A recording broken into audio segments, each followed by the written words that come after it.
15 मार्च का पहला दिन है ज्ञान यज्ञ का और तीसरी तिथि थर्ड सिटिंग होने जा रही। एक उद्घाटन के समय होगी, एक दोपहर हो गई। हाँ, क्या किसी को कोई सवाल पूछना है? हाँ, आप पूछिए। डॉक्टर साहब के किताब पढ़ने से पता लगा था अब हमारी पॉलिसी के अंदर पहले क्षेत्र, फरवरी क्षेत्र, फिर ईश्वर क्षेत्र, एक जगह हमने ये पढ़ा था। अब 2 पत्तियां और भी, जी हाँ, ज्ञान कांति और कर्म का, ठीक है, वो भी आकर में अद्वैत क्षेत्र में जाए। अच्छा जी, चलो मान लिया। ये जानना चाहते हैं को ठीक है, सब आपको बता दीजिए। आपका सवाल हमने नोट कर लिया और अगर आप नहीं बताएंगे तो फिर बता देंगे। हाँ, और आगे चलिए। एक हमारे जो अपने संबंधी है, हम एक लेक्चर देंगे ईश्वर दर्शन पर, उसी समय आप लोग बता देंगे। हाँ चलिए। भाई बंधु माता पिता सारे जो है ना, हाँ, पहले तो हम उनके क्रियात्मक रूप से खूब करते थे। हाँ, अब पता नहीं मन नहीं करता, अब करते नहीं। हाँ, और के निकलते हुए ध्यान द्वारा और जगह हो जाए। ठीक है। अच्छा, अब देखिए आप, लेकिन इससे हमारे मन को गड़बड़ रहती है। अब हम उनके लिए ठीक है, कुछ नहीं कर रहे। ठीक है। डॉक्टर नाटा मेरे पास एक आदमी जब ये पूछ रहे तो तुम्हें नहीं पूछना है, वो किसी का भी हो। नहीं, तुम तो बोलो ही नहीं। एक आदमी बोले, जब बोलना बंद कर दे फिर हम पूछे और कोई सवाल, तब तुम्हें क्या जो बोलना है बोलो। हाँ, तो डॉक्टर नाशा का सवाल है कि कभी ये भजन किया करते थे। ऐसे बहुत से लोग हैं, कहते हैं कभी वो बड़ी पूजा पाठ करते थे।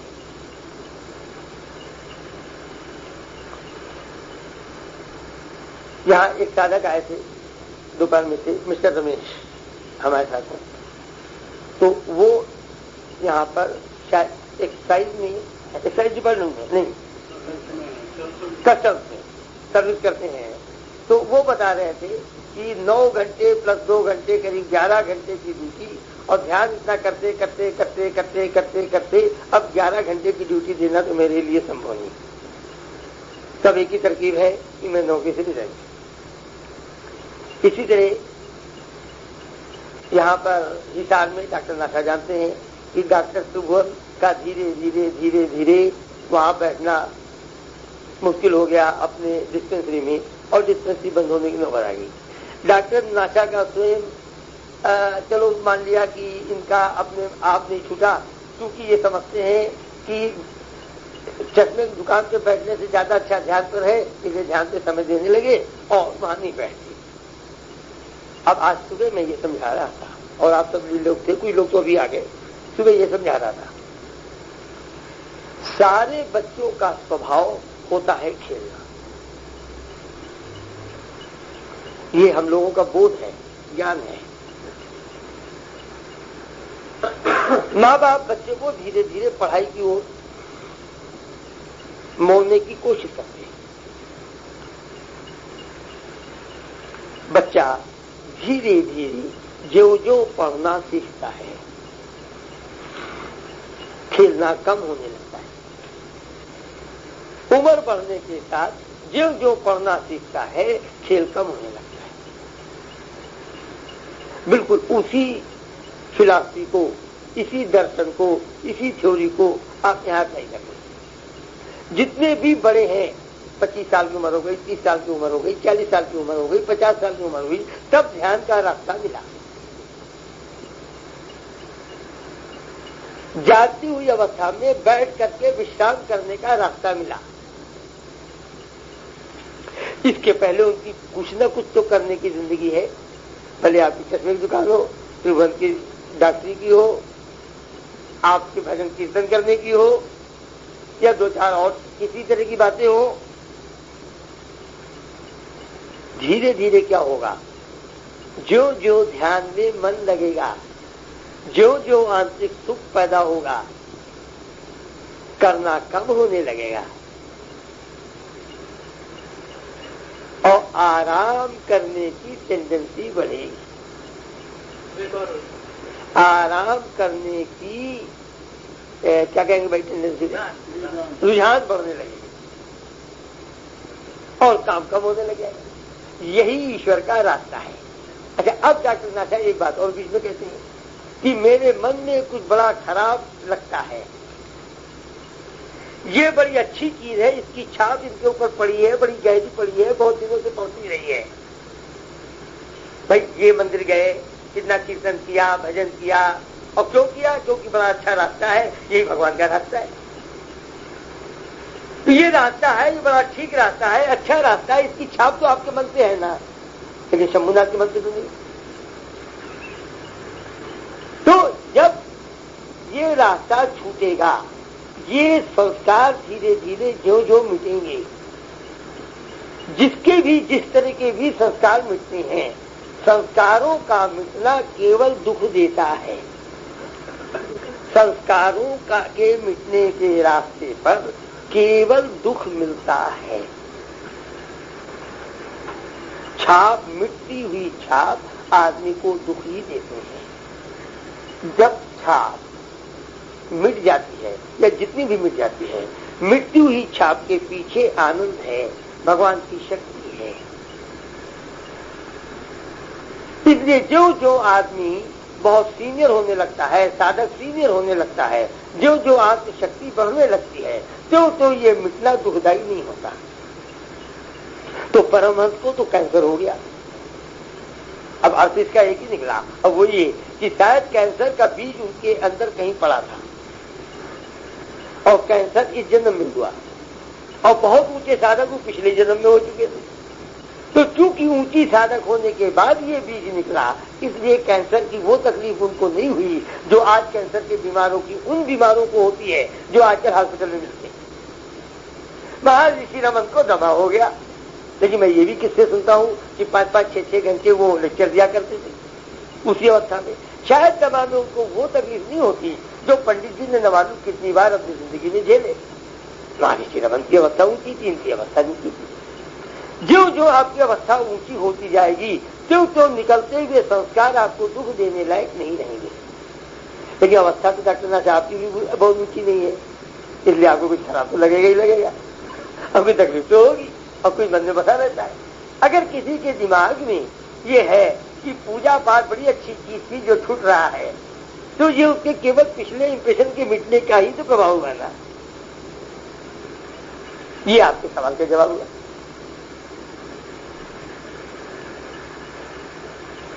और इसीलिए मैं हमेशा कहता हूं, कर्म प्रभाव ही पाप है, कर्म प्रभाव, और इसी को संस्कार कहते हैं। कर्म प्रभाव का समाना बहुत बड़ा पाप है। कर्म प्रभाव जब निकलेगा तो भी थोड़ी सी तकलीफ तो देगा ही देगा। किसी के बदन में गोली चली गई तो डॉक्टर तो जानता है कि जब तक गोली नहीं निकालेंगे तब तक आराम नहीं मिलेगा, लेकिन गोली निकालने के लिए तो और काटना पड़ेगा ना, और वो तकलीफ तो आपको झेलनी पड़ेगा क्योंकि गोली अंदर है। वो तकलीफ झेलना आप न झेले ये संभव नहीं, ये संभव नहीं। डर भी बना। यहां तक लोग कहते हैं कि अगर हम बहुत थक जाते हैं तो नींद भी अच्छी नहीं आती। ये क्या है? कुछ थकावट ज्यादा चली गई तो नींद आने को तो झेल नहीं पड़ेगा। ये तो जब भी कोई चीज अंदर जाएगी और वो निकलेगी तो कुछ तो झेल नहीं पाएगा। बिल्कुल ऐसे ही ये कमरा बड़ा गंदा हो गया, साफ कमरा सबको अच्छा लगता है, इसलिए सफाई करनी है। अब मेरा एक सवाल है, जिसको सफाई करना है जब तक सफाई नहीं हो जाती तब तक तो उसकी गंदगी झेलनी पड़ेगी। इसी तरीके से आपका आंतरिक जगत गंदा हो गया, अब उसको सफाई करना है तो जब तक सफाई नहीं हो जाती तब तक तो झेलनी पड़ेगी। ये डॉक्टर नाथा के सवाल का जवाब हुआ। हाँ, और कोई किसी को? हाँ बोलिए।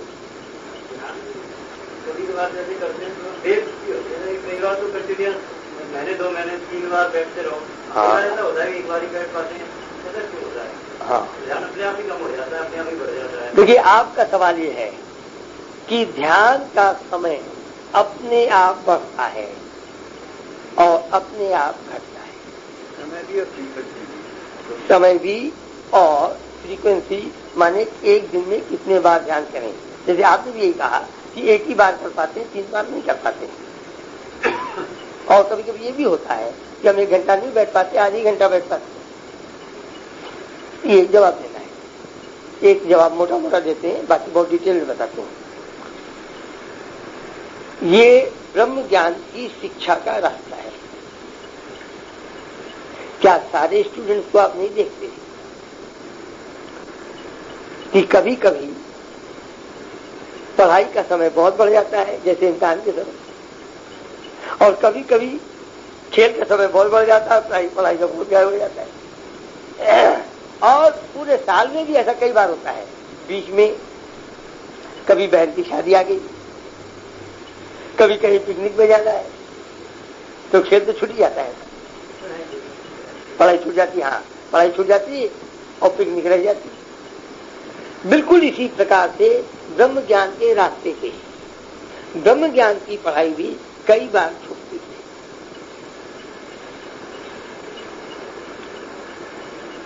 अब ये तो हमने मोटी मोटी बात बता दी, अब बारीकी से समझना है तो आप समझिए। आप दोपहर में भी थे, आपने सुना कि ध्यान से जो शक्ति प्रकट होती है, पैदा नहीं होती, केवल प्रकट होती है, शक्ति तो रहती ही है। वो शक्ति हमारे कर्म प्रभाव को मिटाती है।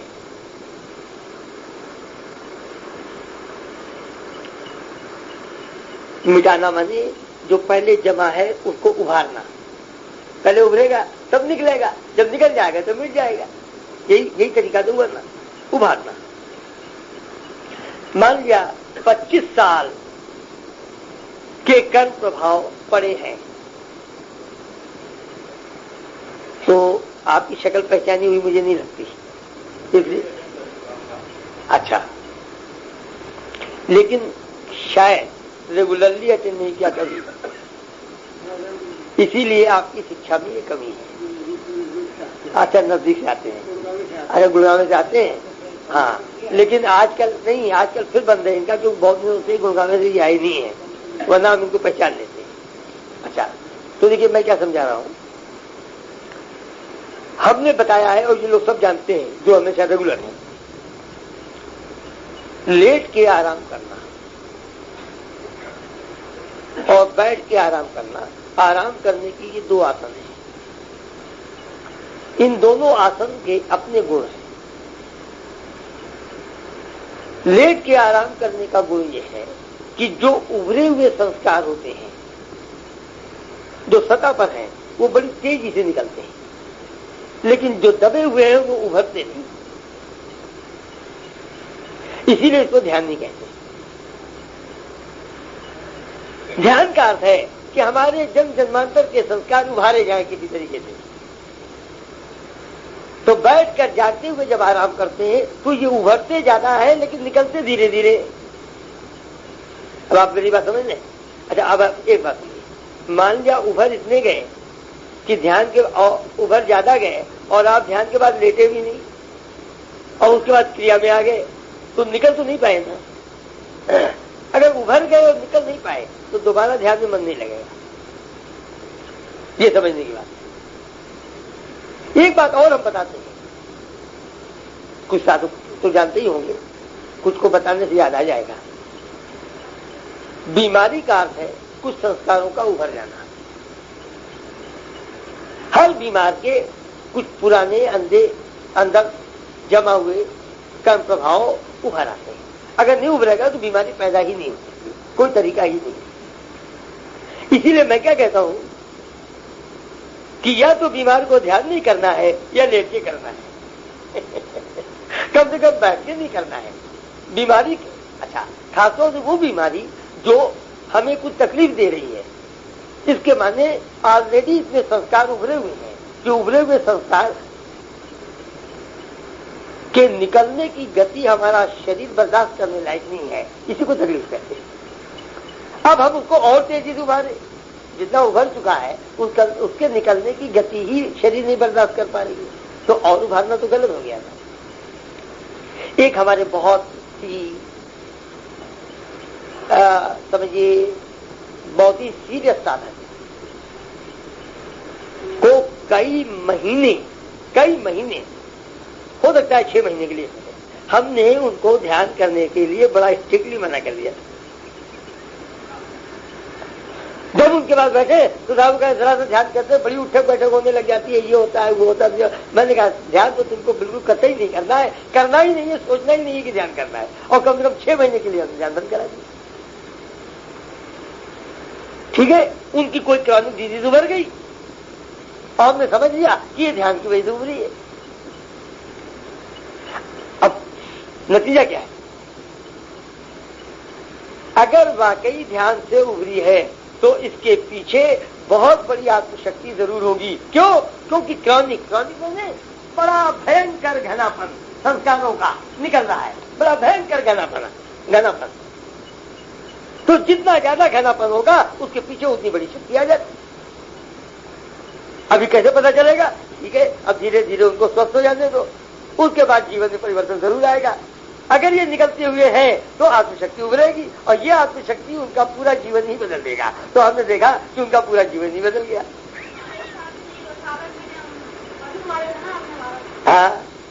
अभी बताते हैं। हाँ, तो वो भयंकर बदल गया। उनके जीवन में जो बदलाव आया उसने इस बात का प्रमाण दे दिया जो मेरे दिमाग में था। लेकिन ध्यान तो मैंने उनका बंद करा दिया ना। तो आपके साथ तो कुछ कम हो जाता है क्योंकि छोटी छोटी शक्ति निकल रही है, और बहुत बड़ी और भयंकर शक्ति अगर निकले तो ध्यान बंद भी हो जाता है। और ऐसे ही जैसे इम्तिहान के समय बच्चा जब बहुत मेहनत करता है तो काफी दिनों के लिए पढ़ना लिखना बंद भी कर देता है। एक तो आजकल का जमाना बड़ा अजीब है। हम जब बच्चे थे, पढ़ते थे, तो बड़ा बढ़िया नियम था।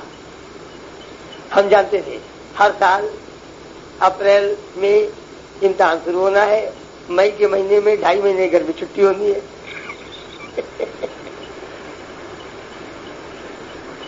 जुलाई के पहले नई किताब नहीं आनी है, इसलिए पढ़ना कहा है।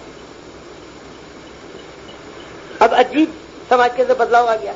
अब समाज क्या कहता है कि मार्च में इम्तिहान दे करके 1 अप्रैल को नई किताब ला दो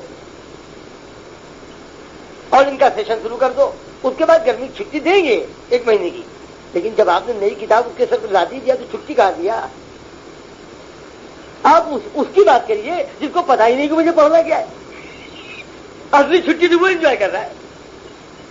बाप ने तो 1 अप्रैल को सारी किताबें रख दी। अब गर्मी की छुट्टी हुई तो बाप चिल्लाता है, अरे बेटा छुट्टी में जरा फायदा उठा ले, कुछ ज्यादा पढ़ ले तो आगे काम आएगा। अब उसकी बेचारी की छुट्टी मारी गई। अच्छा, जो टीचर है, जब स्कूल बंद होता है, तुम्हारी किताब है ना, ये होमवर्क तुमको इतना करके 2.5 महीने में लाना है। अच्छा, पहले क्या हमारे जमाने में क्या होता था? अजी इम्तिहान दे दिया, खत्म हो गया, अब न कोई किताब है न होमवर्क है, अब 2 महीना छात्र के साथ मत जुड़ाओ। अपने कलम पेंसिल सब बांट देते थे। आखिरी पेपर दिया, उसके बाद जो चाहे तो ले लो, दे देते। तो बात वही है जो दोपहर में हम कर रहे थे कि धीरे धीरे धीरे ये करना इतना बढ़ता चला जा रहा है कि बच्चों को भी आराम देना हमारा समाज पसंद नहीं करता। समाज को बुरा लगता है कि बच्चे आराम करें।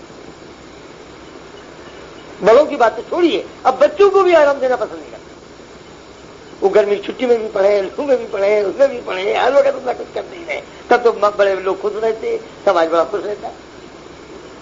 विद्रोह तक हो जाते, यहाँ से बच्चों पीछे पढ़ते, पढ़ो हर वक्त पीछे पढ़ा, पढ़ो। हम तो 10वीं के बाद ना, जैसे कि पहले 2-3 महीने रिजल्ट नहीं आता, अब 11वीं जो है मई में खत्म हो जाती है। नहीं, अब तो किसी इम्तिहान, अब तो पता ही नहीं कब इम्तिहान होना है।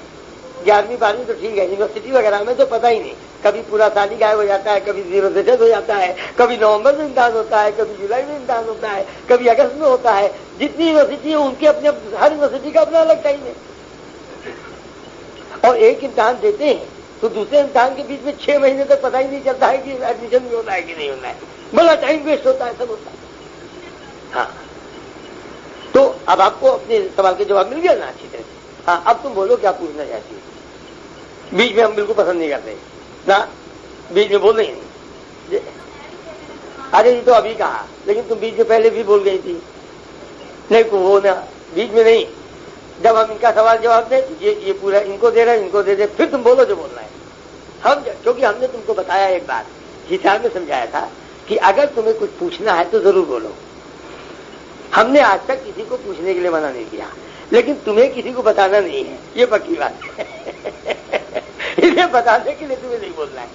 तुमको ज्यादा बताने की मर्जी है। जब हम चौधरी साहब क्या इंतजार करते रहते, आराम करते रहते हैं, टीवी भी देखते रहते हैं, तुम हमारे कमरे में आकर के हमको बता दिया करो, जितना बताना है हम सब सुन ले। लेकिन यहाँ भी ये बोलना जो है वो गड़बड़ हो जाता है। अच्छा, और किसी के पास कोई सवाल, किसी को कोई प्रश्न पूछना है क्या? पुराने बाद हाँ, वो तो ठीक है, लेकिन अभी हम जैसे इनका प्रश्न पूरा हो गया तो मैं पूछता हूँ, किसी को पूछना है क्या? अब तो जैसे स्वास्थ्य वाली बात है, मन से टकरा कर ये वापस आता है। हाँ, तो जिस समय मन बाहर की दुनिया को छोड़ देता है, अंदर भावती क्षेत्र में डुबकी लगाता है, श्वास तो उस समय भी चलती रहती है, तो क्या सांस भी मन के साथ अंदर रखता है भावती क्षेत्र में? मन जब भावती क्षेत्र, ठीक है ठीक है ठीक है, बस अच्छा चलो जोड़ो। पिछले 2-3 महीने ऐसा एक बार हुआ, मैंने वैसे सांस लेके देखा ऐसा लेकिन चलता ही नहीं। मैं तो 2-3 महीने बड़ा परेशान था, सांस लेने की कोशिश होती थी, मैं चलते, वैसे जीवन तो ठीक चल रहा है, मैं बड़ी परेशानी। चलो, अब चलता तो अब भी नहीं है, लेकिन अब परेशानी में। हाँ, ठीक किया, ये बहुत अच्छा हुआ। तो देखिए, हाँ, अच्छा देखिए, कुछ साधक दोपहर में नहीं थे। इनका एक सवाल था कि सांस चलती है तो वो कहाँ तक अंदर जाती है, ये इनका सवाल। हमने इनको जवाब दे दिया कि सांस आपको ये महसूस होता है, हर आदमी महसूस होता है कि कभी अंदर जाती है और कभी अंदर से बाहर आती है।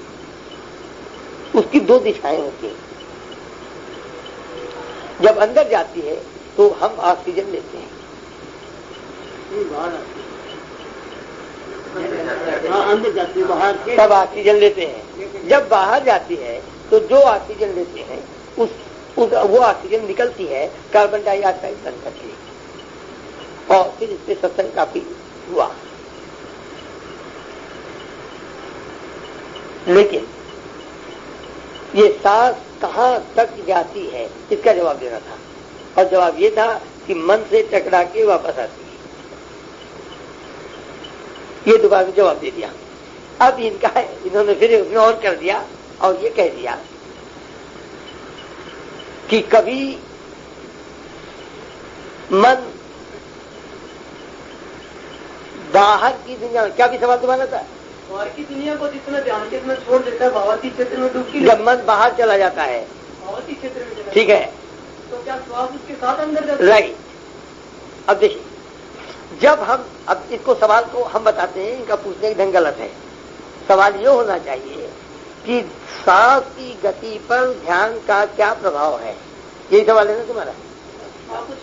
यही सवाल है, ध्यान, हाँ, ध्यान का सांस की गति पर क्या प्रभाव है।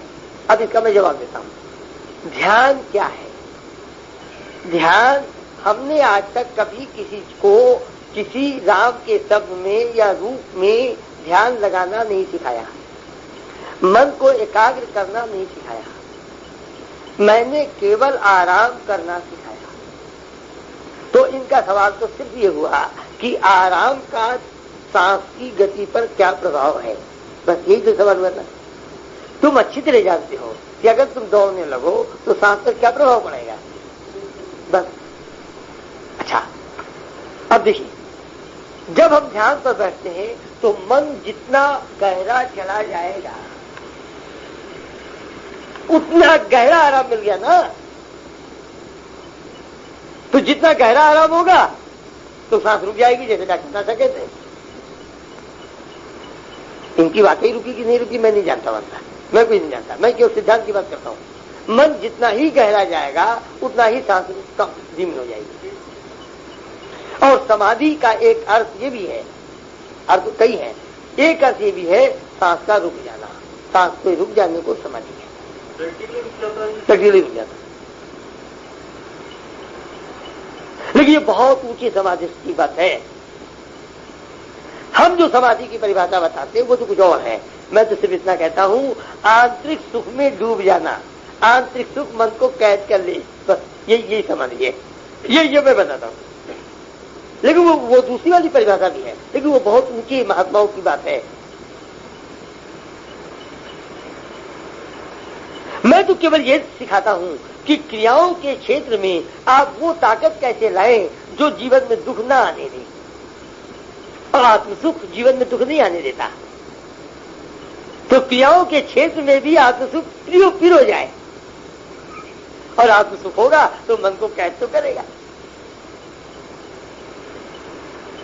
जैसे मैंने उदाहरण देके भी बताया कि मैं जब तक बाजार पहुंचा, घर वालों ने जो सामान बताया वो तो मैं भूल गया, पता नहीं क्या कहा लाने।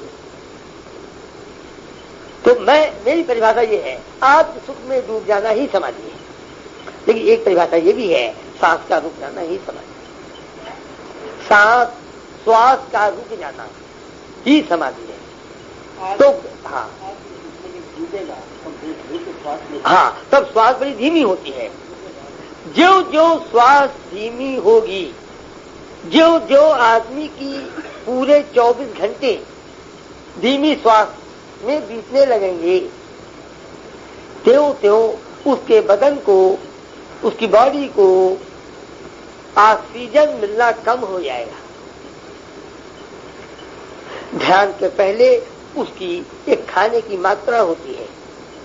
जो जो ऑक्सीजन का इनटेक मतलब अंदर जाना कम होने लग जाएगा, त्यों त्यों कम मात्रा, 50 रोटी खाते थे तो 48 में पेट भर जाएगा, अब 46 से काम चलने लगेगा, 47 से काम चलने लग जाएगा। धीरे धीरे धीरे आपकी खुराक घटने लगेगी, क्योंकि खाना पचाने के लिए ऑक्सीजन चाहिए, और वो ऑक्सीजन अब इस ध्यान के अभ्यास की वजह से आपको नहीं मिलता जितना ऑक्सीजन पहले मिलता था। जितने भी लोगों को बहुत खाना खा लेने की आदत है, उनकी श्वास जरूर कुछ ज्यादा ही तेज चलती है, वरना वो खाना पचेगा ही नहीं। और अगर उतना ऑक्सीजन नहीं मिलता है जितना उतना खाना पचा दें, तो दुनिया भर की बीमारियां तो पैदा हो जाएगी। दुनिया भर की बीमारियां पैदा हो जाएगी, बिना ऑक्सीजन के खाना पचना ही नहीं। तो राकेश, तुम्हारा जवाब पूरा हुआ कि नहीं? जो जो ध्यान का अभ्यास होता है, हमेशा ही श्वास मन से टकरा करके वापस आएगा, चाहे आप ध्यान में बैठे हो चाहे क्रिया कर रहे हो।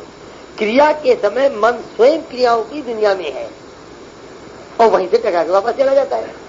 ध्यान के समय मन चलो बड़ा अंदर चला गया तो उस समय वहां से टकरा के चला जाता है।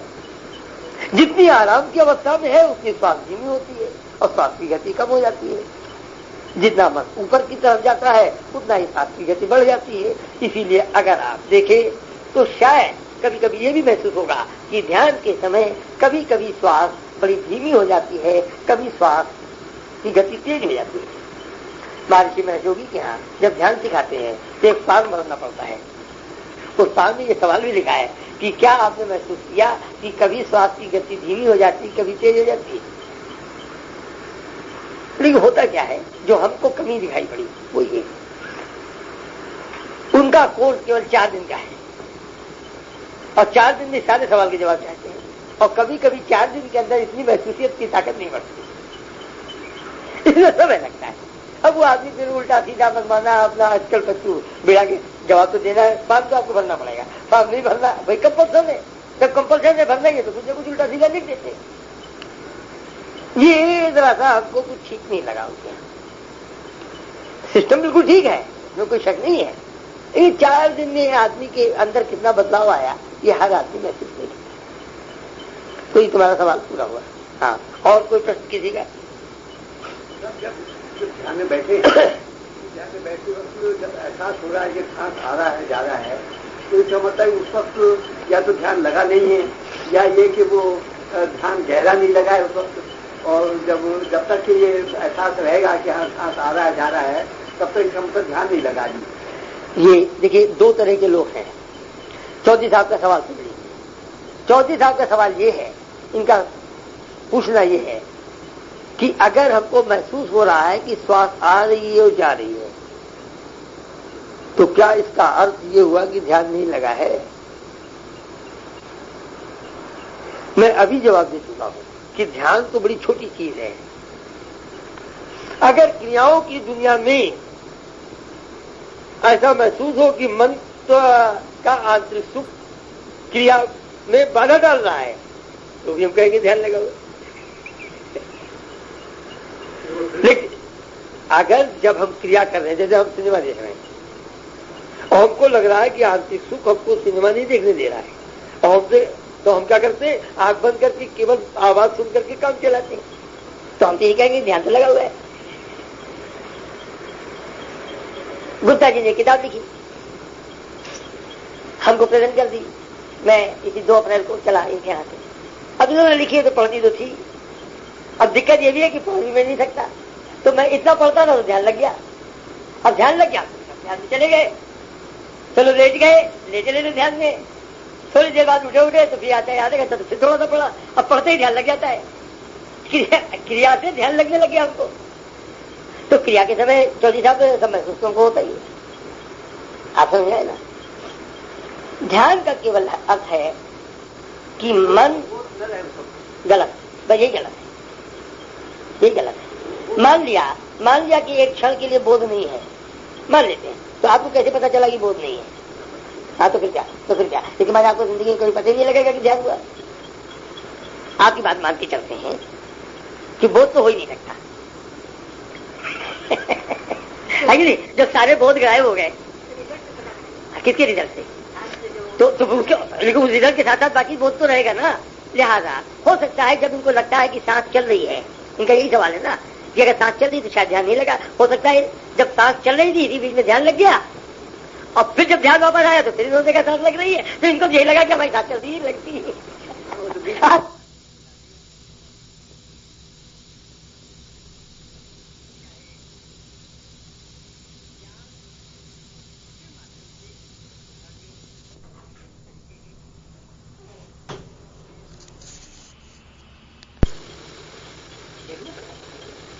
जगने में सही, लेकिन जगते जगते के ध्यान में चले जाएंगे तो अब तब क्या पता लगेगा? सवाल तो मेरा ये है, क्योंकि पहले भी जग रहे थे, बाद में भी जग रहे थे, और यही पंडित जी का कहना है, फिर क्या पता लगेगा? भाई वहां तक डिफरेंस है ना, सोना और जागना, इस फर्क में तो आपको पता लग गया।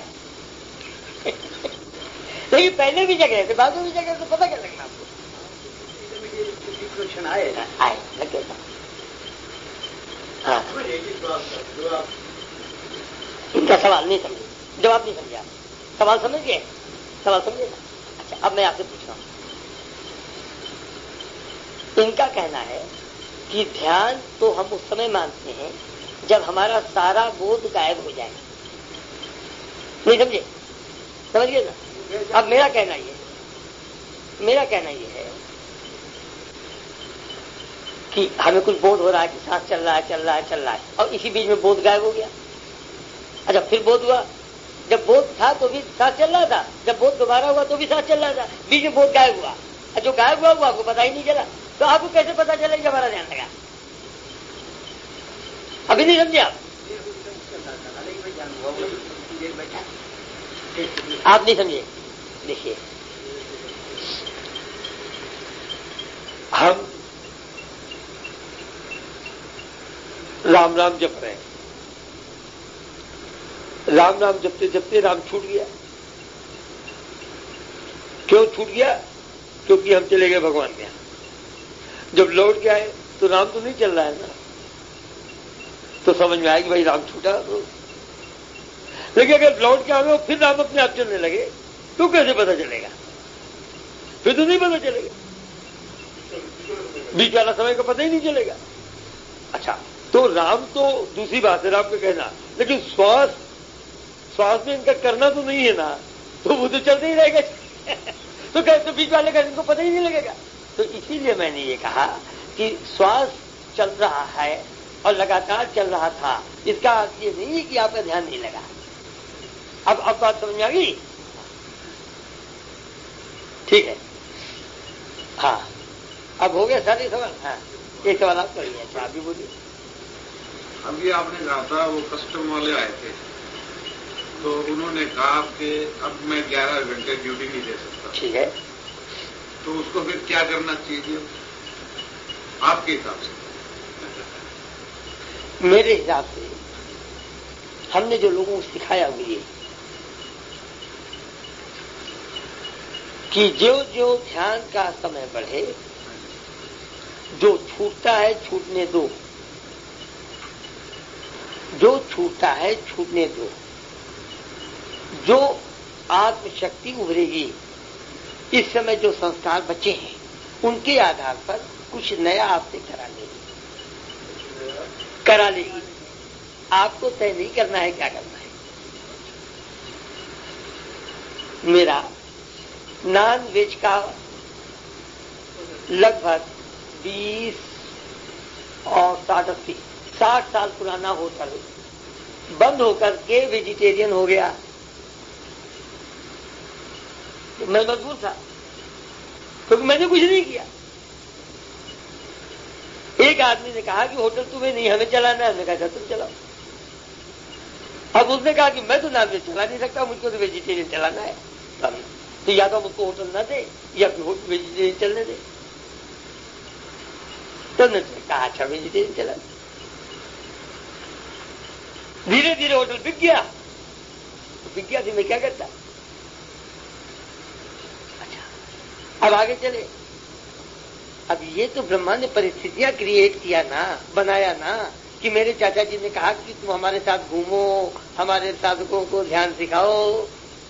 मैंने उसने क्या किया? क्या मैंने उनसे कहा था हमको बुलाओ? तो मैं क्या कह रहा हूं, जब ऐसा होगा तो निकलती हुई उत्तेजनाओं के पीछे जो आत्मशक्ति है ये स्वयं बताएगी कि तुम्हें आगे क्या करना है, और जो वो कहेगी वो तुम्हें करना है। डॉक्टर त्रिभुवन का जो डिस्पेंसरी बैठने लगी, उनका स्कूल पैदा हो गया। पहले का स्कूल था, जब हम गए तो स्कूल था ही नहीं। बिल्डिंगें बनने लगी, स्कूल पैदा होने लगा। अब बहुत बड़े स्कूल के मालिक हो गए। अब वो चाहे एक नया पैसा भी डिस्पेंसरी ना है तो उनका काम तो चलेगा ना। थोड़ा सा डर तो रहता है ना जी। मैंने कब कहा थी, एक बात सुनो, हर बच्चा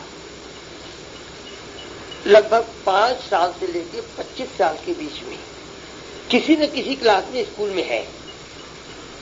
जितने दिन तक स्कूल में है, क्या स्कूल की किताब से डर लगना कभी बंद हुआ? बिल्कुल इसी तरीके से हमने तुमको बताया कि ये सृष्टि, ये मृत लोक ब्रह्म ज्ञान का विद्यालय है, और तुम इसमें हो तो जब तक जिंदा हो तो कोई न कोई डर तो रहेगा। केवल अद्वैत चेतना में कोई डर नहीं रहता, कोई डर नहीं रहता। ये आपको मालूम है कि हरिश्चंद्र, राजा हरिश्चंद्र इतने बड़े साधक थे कि विश्वामित्र मात खा गए।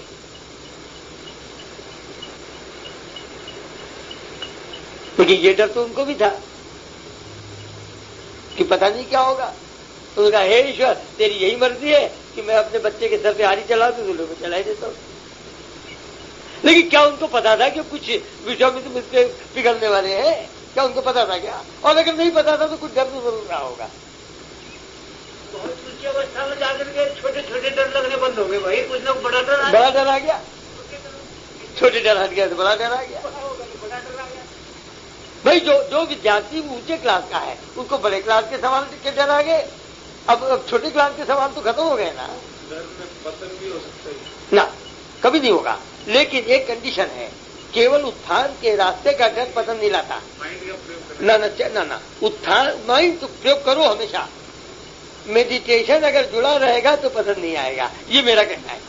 उत्थान के रास्ते का डर पतन नहीं लाता, पतन के रास्ते का डर जरूर पतन लाता है। ध्यान की कमी में सारे डर पतन लाते हैं, ध्यान से जुड़ जाने के बाद कोई डर पतन नहीं लाता।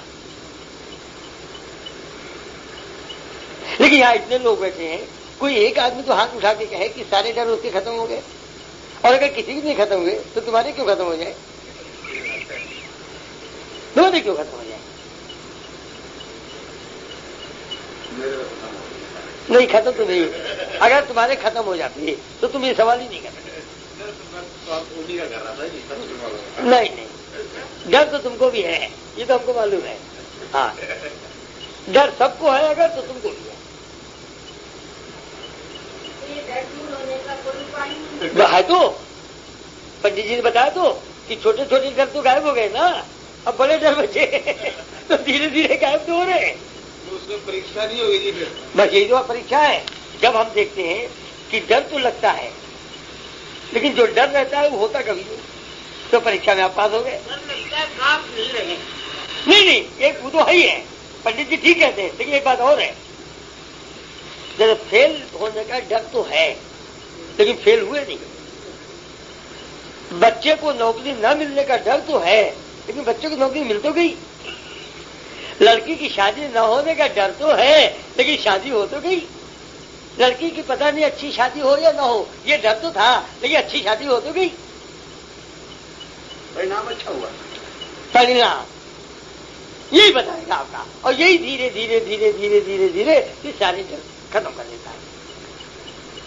लेकिन बहुत ऊंची बात है, कम से कम 50, 60, 70 साल ध्यान करना पड़ता है, तब डर गायब होता है। सारे डर इतनी आसानी से नहीं गायब होते।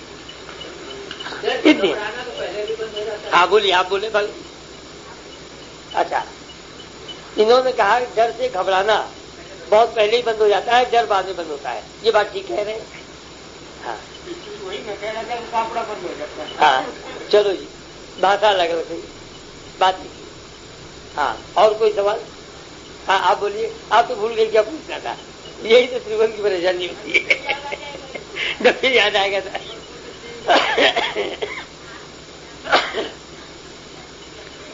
हाँ हाँ हाँ हाँ हाँ जी हाँ हाँ, सूख जाएंगे, हो जाएगी, ये तो हो ही जाएगी। और इसीलिए मैं कहता हूँ प्रार्थना करने का हक केवल उसको है जो साधना करने में भी बहुत तेज है। चलो चलो मान लिया, कम से कम इतना अंदाज तो लग ही जाता है। कम से कम इतना अंदाज तो पक्का है, हर आदमी पक्का है कि हम साधक हैं। केवल वो जो साधक नहीं है वो जानता है कि हम साधक नहीं है। तो हमारी बात का ये तो मतलब निकला कि जो साधक नहीं है उसको मानने का हक भी नहीं। अब ठीक बात आएगी ना। अब आगे चलते हैं। सारी परिस्थितियां तो ब्रह्म की देन है ना, तो ब्रह्म वही परिस्थिति देगा जिसमें आप मांगने के हकदार हो, इसलिए आप मांगे चलो। और ये आपको पता है कि आप साधना करती हो।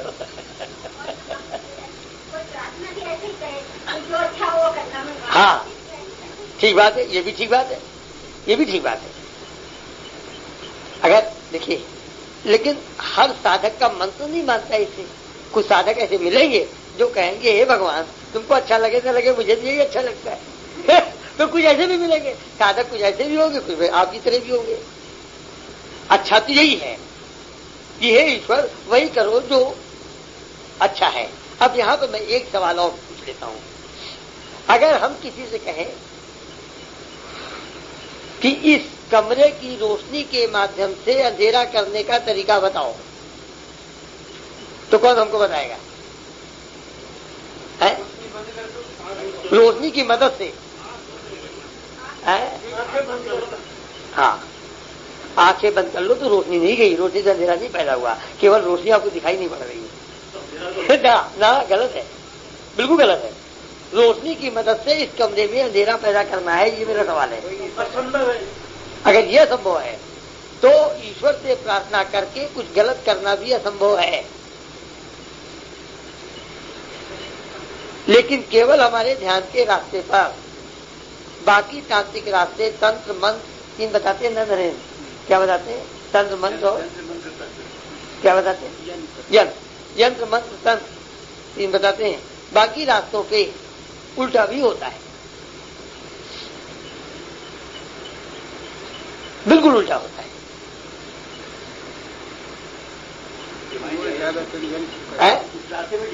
हाँ, तो डिवाइन लाइट की रोशनी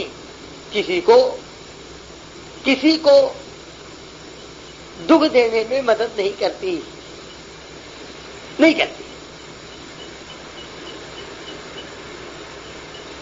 हाँ, तो काफी प्रश्न हो चुके हैं आप लोगों के। और कोई प्रश्न बचा हो तो बताइए, मैं उसका भी जवाब दे दूं। ये पूरा सत्संग केवल प्रश्न है, उत्तर का सही। हाँ बोलिए प्रति चंडी को हाँ तुम बोलो क्या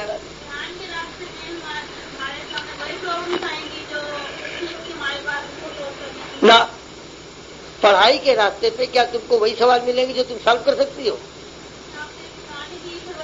जो वो परिस्थितियां हैं जिसके लिए तुम मांगो ईश्वर से, जो मांगने से पूरी हो जाए।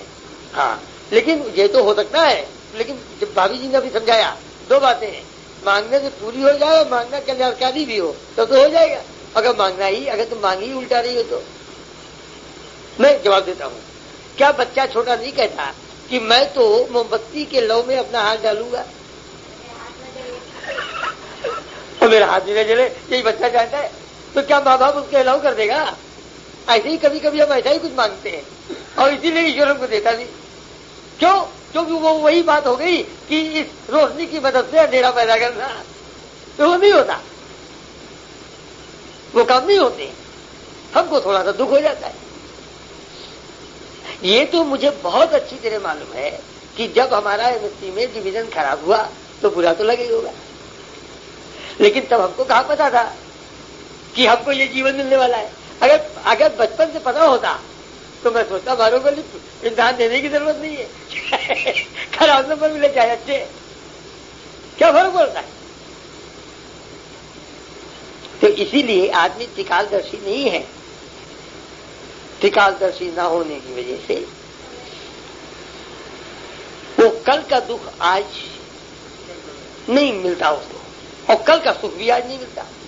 अब अगर कल का सुख आज मिलने लगेगा तो ये पक्का है कि कल का दुख भी मिलने लग जाएगा, और कल का दुख भी अगर आज मिलने लग जाएगा तो मरना कल है, मरना तो आपको आज ही पड़ेगा, ये भी पक्का है।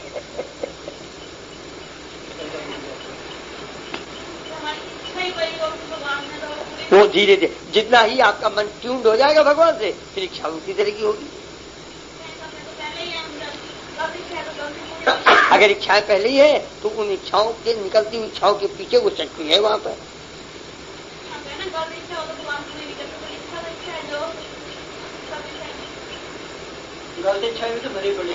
ठीक है, ठीक है।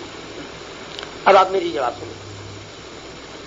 इच्छा दो नहीं है, इच्छा केवल एक है, और वो है अपने मन की संतुष्टि। जीवन के सारे कर्म का ध्येय केवल एक है। जैसे पैसा की इच्छा हुई और पैसा मिलने से असंतुष्टि बढ़ी, तो हम कहते हैं कर्म ध्येय पूरा नहीं हुआ, और ये काम ईश्वरी शक्ति से नहीं होता। तो ये काम ईश्वरी शक्ति से नहीं होता। जैसे हमारे अंदर इन लोगों का बहुत ही गलत इच्छाएं हैं,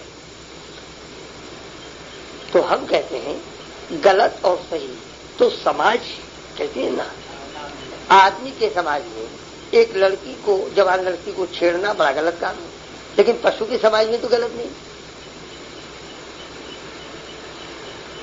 तो हम कहते प्रकृति से क्या लेना देना है? सारे कर्म का ध्येय तो केवल मन की संतुष्टि है। आपको पैसा चाहिए, और ये पैसा अगर आपको दुख देने लगा, अगर ये पैसा ही दुख देने लगा तो आपका कर्म ध्येय तो पूरा नहीं हुआ।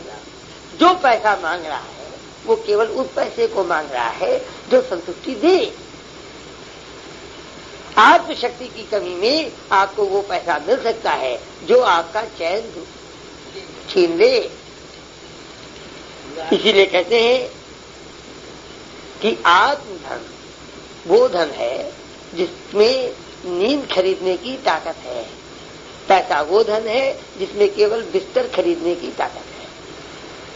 आत्मधन और पैसा अगर दोनों आ गया तब तो नींद और पैसा और बिस्तर दोनों खरीदने की ताकत है।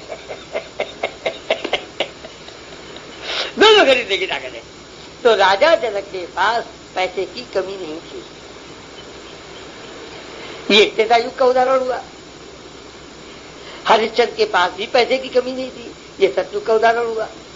महर्षि महेश योगी के पास भी पैसे की कमी नहीं है। ये कलयुग का उदाहरण हुआ। लेकिन ये तीनों उदाहरणों में चूंकि आत्मधन है इसलिए इनके पैसे इनको दुख देने लायक नहीं। इसलिए मैंने शुरू में कह दिया, आत्म सुख लेकर के चाहे जो कर्म करो और चाहो तो अपना प्रोग्राम बदल लो सिर्फ इसलिए क्योंकि चंद्रकांता और महाभारत देखना है, कोई फर्क नहीं पड़ता, कोई फर्क नहीं पड़ता। हाँ, आत्म सुख लेकर के कर्म की दुनिया में आना। मैं जोगी कभी कभी इसको ऐसे कहते हैं कि ये कर्म की दुनिया बाजार है, आत्म सुख पासबुक है, या समझ लो बैंक है।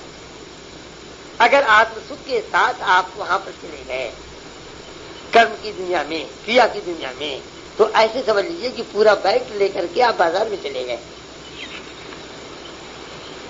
ये है, पूरा बैंक आपके साथ है, आप बाजार में हैं।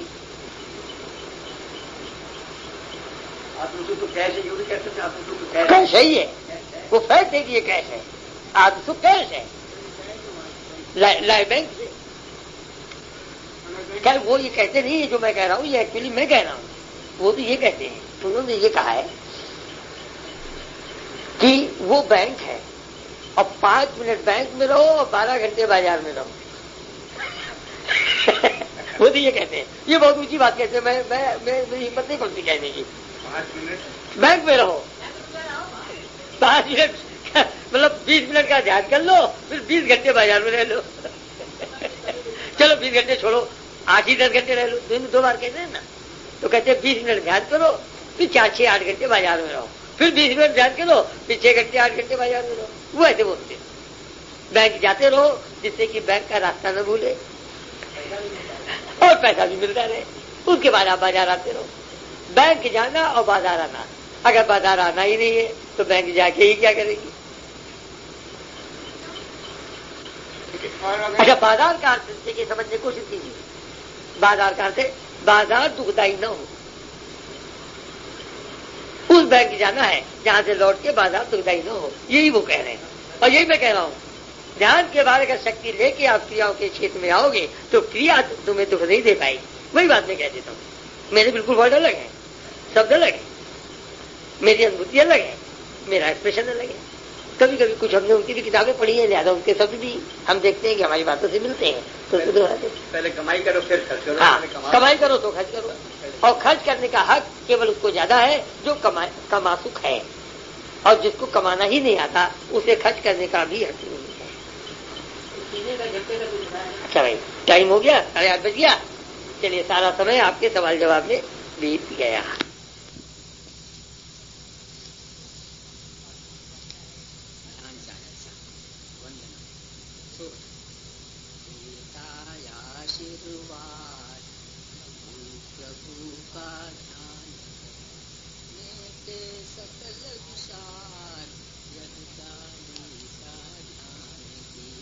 मार्गदर्शक गुरु और आत्मस्वरूप प्रभु का ध्यान करके मैं उनसे यह आशीर्वाद लेता हूँ कि ध्यान योग की यह चालीसा मेरे पाठकों के सभी प्रकार के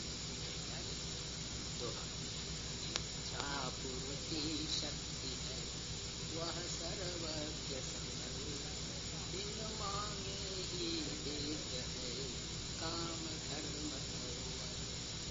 एक प्राणी में विराजमान सब कुछ जानने वाला और सब कुछ करने में समर्थ आत्म तत्व प्राणियों की इच्छाओं को पूरा करने के शक्ति के रूप में प्रकट होता है और काम धर्म और अर्थ की सभी आवश्यकताएं बिना स्पष्ट रूप से मांगी हुई करता है।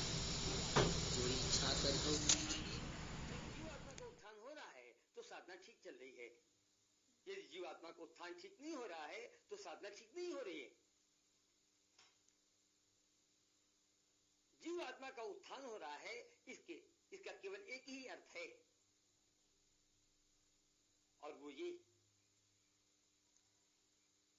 कि हमारे मन में ईश्वरी तत्व के गुण और निखरें। ये सृष्टि 3 तरह की शक्तियों के आधार पर चलती है, शारीरिक शक्ति, बौद्धिक शक्ति और तीसरी शक्ति जिसे कि हम हमेशा मन की शक्ति, ईश्वरी शक्ति, आत्मिक शक्ति के नाम से जानते आए हैं। छोटी शक्तियां हमें छोटे छोटे सुख दे सकती हैं, बड़ी शक्तियां बड़े बड़े सुख देते हैं। जैसे कि हम लोग स्वयं इस बात को अनुभव करते हैं, कम से कम शारीरिक शक्ति और बौद्धिक शक्ति के विषय में हम बहुत अच्छी तरह जानते हैं कि शारीरिक शक्ति छोटे स्तर की शक्ति है, बुद्धि कुछ ऊंचे स्तर की शक्ति है। इसलिए जो बुद्धिमान है वो कुछ बहुत बड़े बड़े सुख जीवन के पा जाते हैं, लेकिन एक मजदूर है वो दिन भर बहुत करता है, बड़ा प्रयास करता है, तो कुछ थोड़ा सा जीवन के लिए पा जाता है। जितना ज्यादा प्रयास करके हम अपने जीवन को सुखी बनाते हैं, उतना ही शायद हम साधना से दूर हैं। साधना का उद्देश्य यह है कि जीवन में सारे सुख चलते चले हैं और जीवन में प्रयास कम होता चला जाए। यदि जीवन में प्रयास नहीं कम हुआ तो साधना ठीक नहीं चल रही है। यदि जीवन में प्रयास बढ़ता चला जा रहा है, हम हमेशा ही अपने जीवन के पीछे के दिनों की ओर मुड़ करके देख सकते हैं। हम ये देखें कि 5 साल पहले हमारे जीवन में इतना प्रयास नहीं था और अब तो बहुत प्रयास है। ज्यादातर समाज में लोग यही कहते हैं कि हमारे बचपन के दिन कितने अच्छे थे, आराम से खाते थे, खेलते थे, मौज उड़ाते थे, और जब से बड़े हो गए हैं ये जिम्मेवारियां आ गई हैं, ये बात आ गई है, ये परेशानी आ गई है, ये दुख आ गया है। ये बताता क्या है हमें? ये बताता इस बात को है कि जो जो समय बीत रहा है त्यों त्यों हमारे जीवन में प्रयास बढ़ रहा है। हमारे जीवन में प्रयास बढ़ रहा है, यही इस बात का चिन्ह है, इस बात का सूचक है कि हमारी साधना ठीक नहीं चल रही है। दूसरे शब्दों में हमारा जीवन, हमारा जीवात्मा उत्थान की ओर जाने के बजाय शायद पतन की ओर जा रहा है। जो जो जीवन पतन की ओर जाता है, जीवन में प्रयास बढ़ता है, हम ज्यादा करके कम पाते हैं। जो जो जीवात्मा उत्थान के रास्ते पर चलने लगता है, बिल्कुल उसी तरीके से जिस तरीके से कि विद्यार्थी बाहर के स्कूल कॉलेज में विद्या के क्षेत्र में जो जो आगे बढ़ता है, हाई स्कूल में जाता है, इंटर में जाता है, बीए में जाता है, एमए में जाता है, कम से कम अपने विषय में उसका ज्ञान बढ़ता ही चला जाता है। वो कुछ ज्यादा अच्छी हिंदी बोल सकता है, ज्यादा अच्छी अंग्रेजी बोल सकता है, ऊंचे दर्जे के सवाल लगा सकता है। इसी तरीके से जीवात्मा के उत्थान के केवल एक माने ये है, भले ही हम मैथमेटिक्स में पीछे हों, भले ही हम अंग्रेजी में पीछे हों, बाहर के किसी क्षेत्र में पीछे हों, खेल में पीछे हों, डॉक्टरी में पीछे हों, इंजीनियरिंग में पीछे हों, लेकिन जीवन के सुख के रहस्य के ज्ञान, ये जो विषय है, इस विषय में निश्चय ही हम आगे बढ़ते चले जा रहे हैं। और जो जो इस ज्ञान के रास्ते पे हम आगे बढ़ेंगे, जीवन कुछ ऐसा होगा कि कुछ कम पाने से ज्यादा मिले, कम करके ज्यादा पाना, इसी को साधना कहते हैं। और साधना या तो कर्मों के आधार पर होती है। ये कर्म क्या है? कर्म का संबंध करने से है। जिस चीज के सहारे हम कुछ करने लायक हैं, उसी को कर्म कहते हैं। हम अपने जीवन को देखें, अपने नित्य के अनुभव के आधार पर इसको समझने की कोशिश करें। कोई भी ऐसा नहीं है जिसके मन में विचारों का उठना कभी बंद होता हो। पल भर के लिए भी कोई विचार रहित नहीं रहता है। इसलिए ये विचार ही कर्म हैं। कर्म दो तरह के हैं, सूक्ष्म कर्म, स्थूल कर्म। कुछ कर्म ऐसे होते हैं जो क्रिया का रूप धारण कर लेते हैं। उदाहरण के लिए, जैसे हमारी इच्छा हो कि मुझे तो क्रिकेट खेलना है, मन में ये बात उठनी कि मैं क्रिकेट खेलना चाहता हूं, ये तो कर्म हुआ, सूक्ष्म कर्म हुआ। लेकिन इस विचार के आते ही हम उठे, बैट ले ले, बॉल ले ले, फील्ड में आ जाए, वहां खेलना शुरू कर दें, ये क्रिया हो गई। जो कर्म क्रिया का रूप धारण कर लेती है उसे स्थूल कर्म कहते हैं। सूक्ष्म कर्म और स्थूल कर्म करना ही दो स्तर का है। विचारों के स्तर पर करना। वैज्ञानिक लोग बैठ जाते हैं अपने लेबोरेटरीज में, प्रयोगशाला में, वहां अक्सर मनन करते हैं। रिसर्च करते समय, खोज करते समय मनन करते हैं। ये मनन करना जो है, ये केवल विचारों के स्तर का करना है। कुछ सोच करके कुछ नए फार्मूले निकालना, विज्ञान के क्षेत्र में आगे बढ़ना, ये करना हुआ विचारों के स्तर का। इसी तरीके से धर्म के रास्ते पे क्या सही है क्या गलत, यहां ये बात नहीं हो रही है, लेकिन बहुत से लोग ईश्वर के नाम में मन को एकाग्र करते हैं। मुझे तो इस बात का ज्ञान नहीं है, लेकिन हमने दूसरों के मुंह से सुना है कि शायद शरीर में बहुत से चक्र होते हैं और इन चक्रों पे एकाग्र करना, मन को एकाग्र करना सिखाया जाता है। ये शायद करना हुआ विचारों के स्तर का। लेकिन जहां पर कर्म इंद्रियां फंक्शन करने लगती हैं, काम करने लगती हैं, वो हो गई क्रिया, वो स्थूल क्रिया। तो कर्मों का समूह, चाहे सूक्ष्म कर्म हो चाहे स्थूल कर्म हो, कर्मों का समूह कर्म कांड में मिलता है। दूसरी साधना जिसकी बात मैंने कही, उपासना, और जिस पर कि आज विस्तार पूर्वक बात करना है, ये उपासना क्या है, या संधि विच्छेद करके देखें। उप धन आसन, ये इसका संधि विच्छेद हुआ। उपासना, उपधन आसन, उप माने समीप। बाहर की जिंदगी में देखें, जैसे राष्ट्रपति उपराष्ट्रपति, तो राष्ट्रपति के समीप जो है वही उपराष्ट्रपति हुआ। तो उप माने समीप,